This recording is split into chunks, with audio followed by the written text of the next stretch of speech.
سرکار خواجہ غریب نواز معین الدین حسن چشتی سنجری ثم اجمیری رضی اللہ تبارک و تعالی عنہ کی یاد میں اللہ کے کئی برگزیدہ بندوں کے قدموں میں منعقد کی گئی ہے۔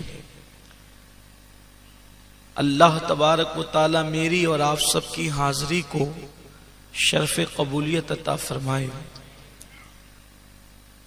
عطا رسول عند الولی سرکار غریب نواز رضی اللہ تعالیٰ عنہ وہ بزرگ اور وہ ولی ہیں کہ تاریخ اسلام میں جتنے لوگ آپ کے ہاتھ پر مسلمان ہوئے ہیں اتنے لوگ کسی ولی کے ہاتھ پر مسلمان نہیں ہوئے۔ یہ حضور غریب نواز کی خصوصیت ہے۔ ہندوستان کے مورخین سے لے کر بد عقیدہ مصنفین تک سب اس بات پر متفق ہیں کہ سرکار غریب نواز رضی اللہ تعالیٰ عنہ کے ہاتھ پر 90 لاکھ لوگوں نے ایمان کی دولت حاصل کی ہے۔ 90 لاکھ لوگ آپ کے ہاتھوں پر ان لوگوں نے کلمہ پڑھا ہے، اور سرکار غریب نواز رضی اللہ تعالیٰ عنہ اس عظیم ہستی کا نام ہے کہ اللہ کے رسول صلی اللہ علیہ وآلہ وسلم کی قبر انور سے ان کو جو لقب ملا تھا وہ قطب المشائخ بحر و بر کا لقب ملا تھا، کہ وہ مشائخ جو بحر و بر کے قطب ہیں ان کے بھی قطب کا نام اگر کچھ ہے تو وہ معین الدین چشتی حسن سنجری ہے۔ یہ سرکار غریب نواز رضی اللہ تبارک و تعالیٰ کی شان ہے۔ حضور غریب نواز رضی اللہ تعالیٰ سرکار غریب نواز کہتے ہیں غریبوں کو نوازنے والا، غریب نواز کہتے ہیں غریبوں کو نوازنے والا۔ اور غریب کے کئی معنی ہے جس میں سے 2 معنی بڑے مشہور ہیں۔ ایک معنی تو یہ ہے کہ اجنبیوں کو نوازنے والا، اس لیے کہ لوگ اپنوں کو نوازتے ہیں، اجنبی کو بہت کم نوازا جاتا ہے، تو غریب کا ایک معنی اجنبی بھی ہے۔ جیسے اقبال کا شعر ہے، غربت میں ہو اگر ہم رہتا ہے دل وطن میں، تو یہاں وطن کے مقابلے میں غربت استعمال ہے۔ امام اہل سنت کا بھی ایک شعر ہے کہ صبح وطن پہ شام غریباں کو دو شرف، یہاں بھی جو ہے صبح وطن اور شام غریباں دونوں ایک دوسرے کی ضد بیان کی گئی ہے، تو غریب کا ایک معنی اجنبی بھی ہے۔ اب غریب کا یہ جو پہلا معنی اجنبی لیا جاتا ہے کہ غریب نواز یعنی اجنبیوں کو نوازنے والے، تو چونکہ ہندوستان ملک جو ہے غریب نواز کے لیے اجنبی تھا، یہاں کے رہنے والے بھی اجنبی تھے، اور غریب نواز آئے اور ان کو نوازا کس چیز سے؟ روزی روٹی سے تو ہر کوئی نواز سکتا ہے، کپڑے اور مکان تو ہر کوئی تقسیم کر سکتا ہے، غریب نواز نے اس نعمت سے ان اجنبیوں کو نوازا جو نعمت کوئی نہیں دے سکتا تھا۔ وہ نعمت ہے ایمان کی نعمت۔ 90 لاکھ کو غریب نواز نے ایمان کی نعمت عطا فرمائی، تو یہ بھی نوازنا ہے۔ اور جو ایمان کی نعمت دے سکتا ہے پھر وہ کون سی نعمت نہیں دے سکتا؟ شاہدوں کو نماز میں ملا کیا ہے اور ملنا کیا ہے؟ ملنا تو انہیں ہے جن کے بارے میں قرآن کہتا ہے قد افلح المؤمنون الذین هم فی صلاتهم خاشعون، جو اپنی نمازوں میں گڑ گڑاتے ہیں۔ میرے رسول نے نماز کی اتنی سخت قید لگائی، لا صلاۃ الا بحضور القلب، جس نماز میں دل حاضر نہیں ہے وہ نماز ہے ہی نہیں۔ کتنوں کے دل نماز میں حاضر ہوتے ہیں، صاحب مصلی سے لے کر آخری صف تک کتنوں کے دل حاضر ہوتے ہیں۔ آپ دل کی حضوری کی بات کرتے ہیں، لوگوں کی طہارتیں ٹھیک نہیں ہیں، لوگوں کو استنجا کی سنتیں پتہ نہیں ہے، لوگوں کو معلوم نہیں ہے کہ گرمی میں استنجا کا طریقہ کیا ہوتا ہے، سردی میں کیا ہوتا ہے۔ گرمی میں استنجا کا طریقہ جدا ہے، سردی میں جدا ہے، پتہ ہی نہیں ہے لوگوں کو۔ ارے جو ٹھیک سے پاک نہ ہو سکے وہ کیا خاک نماز ادا کریں گے؟ اور انہیں نماز میں ملنا کیا ہے؟ بڑی ذمہ داری سے کر رہا ہوں، لیکن اس کا کوئی یہ مطلب نہ نکالے کہ نماز نہیں پڑھیں گے۔ استغفر اللہ۔ جس نے ایک وقت کی نماز جان بوجھ کر چھوڑ دی، من ترک الصلاۃ متعمدا فقد کفر، جس نے ایک وقت کی نماز جان بوجھ کر چھوڑی وہ کفر کے قریب ہو گیا۔ تو بندو، جس مقصد کے لیے تم پیدا ہوئے تھے وہ عبادت یہ ہے کہ اللہ کے بندوں کو خوش کرو، ان کے کام آؤ، ان کے دلوں کو خوش کرو تو تم سے اللہ راضی ہوگا۔ اور یہی کام اگر زمین پہ کسی نے کیا ہے تو صوفیاء کرام نے کیا، اولیاء کرام نے کیا ہے۔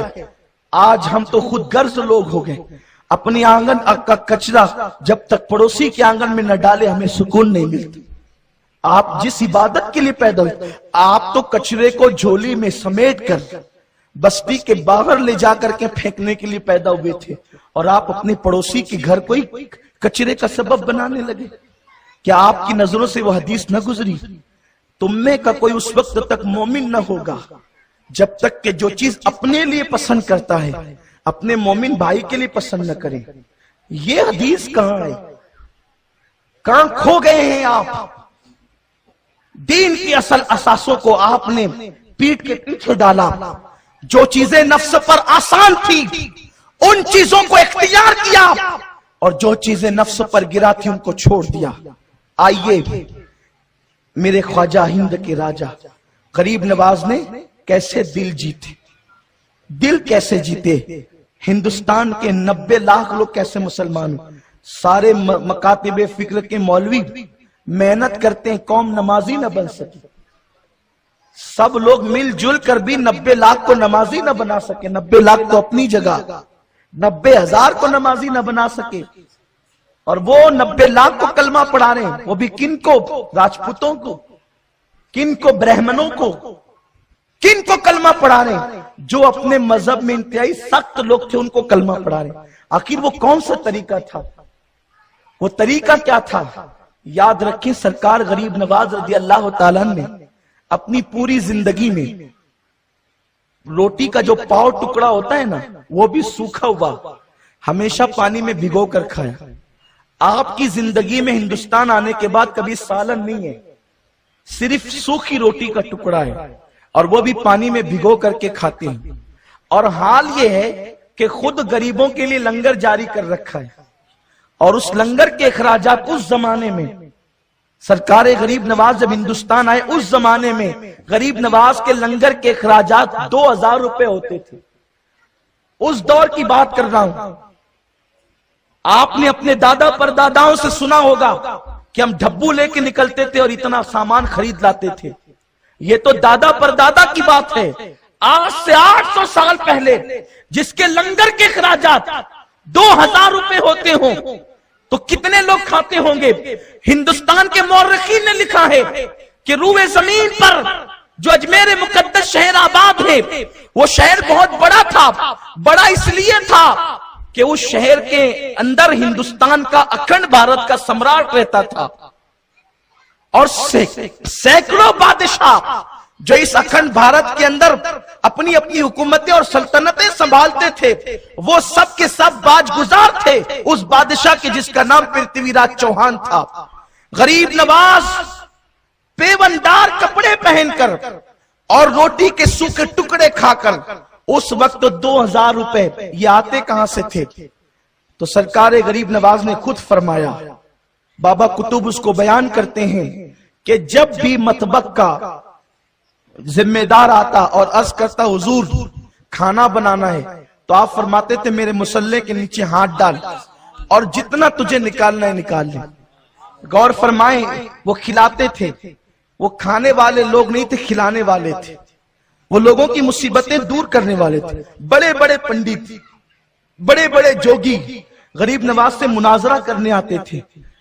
وہ لوگ پورے ہتھیاروں کے ساتھ، دلیلوں کے ساتھ آتے تھے کہ ہم اس فقیر سے جس کا نام معین الدین ہے مناظرہ کریں گے۔ غریب نواز فرماتے تھے پہلے کھانا کھا لو بابا، اس کے بعد پھر مناظرہ کرنا۔ تھک کر آئے ہوں، سفر سے آئے ہوں، پہلے تھوڑی راحت لے لو۔ لوگ ان جملوں میں کیا بلا کی تاثیر تھی کہ بڑے بڑے جادوگر اس جملوں کے جادو کا شکار ہو گئے۔ بڑے بڑے آنے والے مناظر